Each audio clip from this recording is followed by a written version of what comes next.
Hi families, especially to the middle school students. What a crazy year we have had, from the COVID-19 pandemic to distance learning to racial unrest and to all the ups and downs of our political process over the last several months. This truly has been a roller coaster of a year. Along with all those things that we've all been dealing with, I've also, over the last several months, been dealing with some physical pain. Some of you may recall back in 2016, I had herniated 2 of my lower discs, and that ultimately ended up having to be surgically repaired.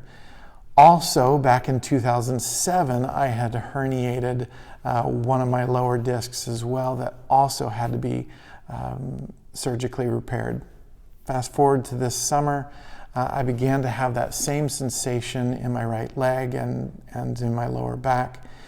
So I was able to go to the doctor and find out that I indeed had re-herniated those 2 lower discs.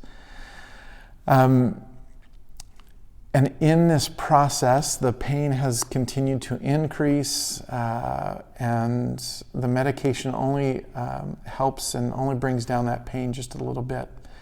A little kind of insight into it as well. In 2007, I was able to sit, but I couldn't stand for very long. And luckily, it had happened during the summer, and therefore I was able to kind of function within ministry and life okay.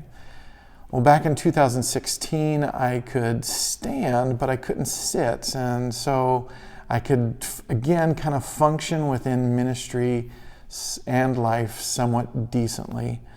This time, I can't sit and I can't stand for very long, and even walking is gets to be very painful. So I'm having a hard time just even functioning in ministry and just in regular life.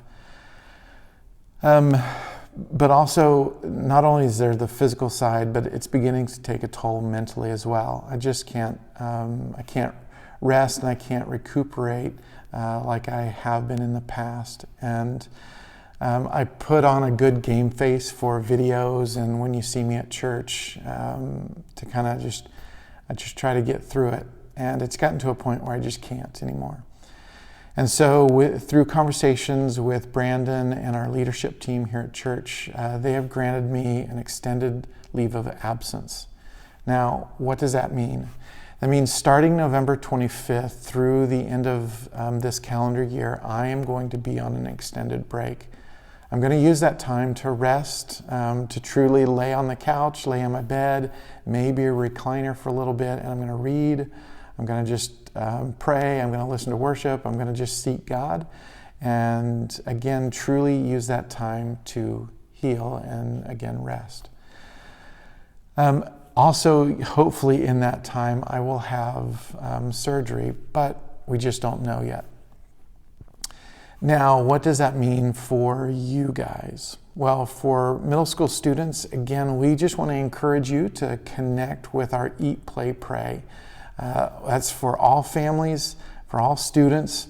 That's a resource that we put out every week. That's still going to happen because that's done in conjunction with our family team. And our family team is kids ministry, middle school ministry, high school ministry, and marriage ministry.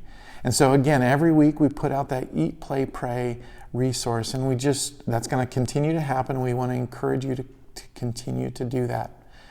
Now, for those of you that have chosen to do a tribe of 5, what you're going to do is you'll connect in with the high school curriculum with that. Now, you'll be able to adapt that to middle school life very easily.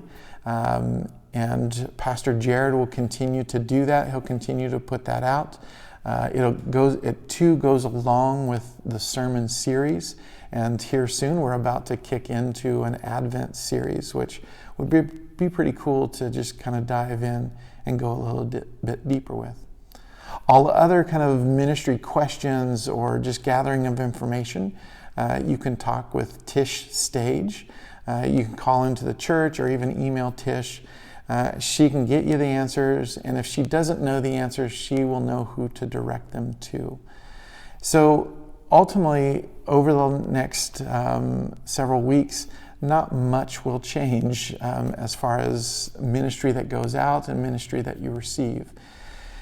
And so again, so that's kind of it in a nutshell. Again, it's going to start November 25th and then go through the end of December. And I'll be back in January, hopefully, again, rested and hopefully already having surgery. So what can you do in the meantime? I just ask for you to pray. Pray for just recovery, pray for healing, pray for rest. And know that God's got us. He's not looking down going, uh-oh, what just happened? He knows, and He has all of us. He has me, He has you, He has this world, and He's continuing to take care of us and will continue to guide us. So in the meantime, continue to seek Him, continue to turn your heart to Him, continue to allow Him to transform your heart and your mind in this roller coaster of a year that we are in. And in the meantime, I'm going to, again, try to get some rest and try to find some healing as well. God bless, and I'll see you on the other side.